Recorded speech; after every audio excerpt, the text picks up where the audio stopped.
Representar un text de Caryl Churchill avui en dia em sembla que senzillament el que significa és que l'emmarquem en el lloc que li és natural, és a dir, en la nostra contemporaneïtat. Ell escriu perquè nosaltres tinguem un mirall al davant i els temes que escriu, com els escriu, les formes que utilitza, etc., no són res més que artefactes que ella construeix des d'avui per la gent d'avui. Per tant, és més pertinent que mai. Una còpia és un text molt especial dins del corpus dramàtic de la Caryl Churchill, però també és un text molt especial per pertinent en la nostra societat i en els nostres temps. És a dir,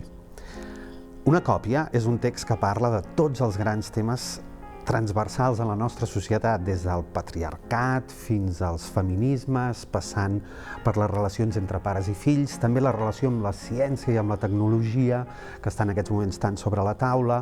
també la idea de família, la idea del jo, de la pròpia identitat i singularitat, també de que tots som una còpia i vivim en una estructura que ens fa ser còpies i passar tots pel mateix. Per tant, és un text que, des del drama i la comèdia, ens obre les portes a entendre o preguntar-nos sobre tantíssimes coses en 1 hora i 10 minuts.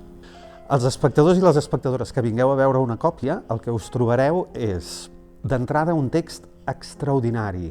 amb una manera d'explicar qui som tots nosaltres, i no ens escapem absolutament ningú de nosaltres,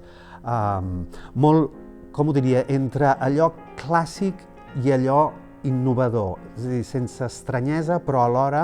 amb totes les possibilitats que ens dona avui en dia la narració i la forma dramatúrgica. I per un altre costat, crec que us trobareu un treball actoral, sobretot un treball actoral molt humà, i per tant això vol dir complex i contradictori, i també una posada en escena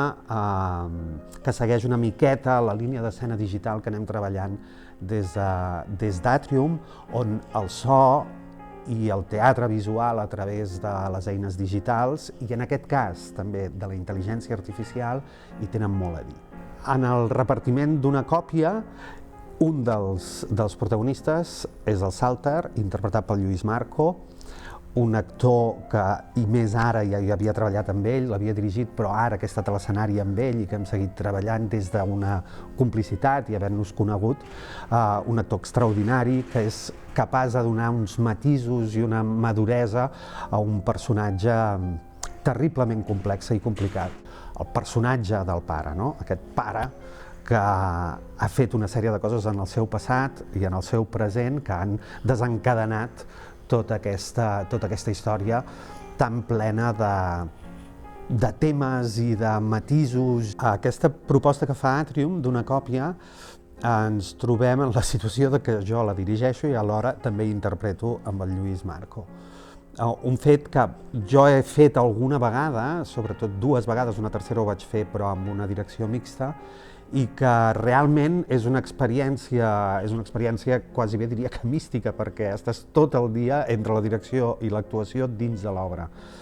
És complexa, és veritat que només tenint un equip amb la Clàudia Manini, en aquest cas, amb el Joan Rodona, amb l'Efrem Bellostes, amb el Matia, amb el Quique, l'Àlex, l'Ona, és tenir un equip al voltant que t'ajuda, que et fa d'ulls, que et fa de mirall, és impossible fer-ho sol.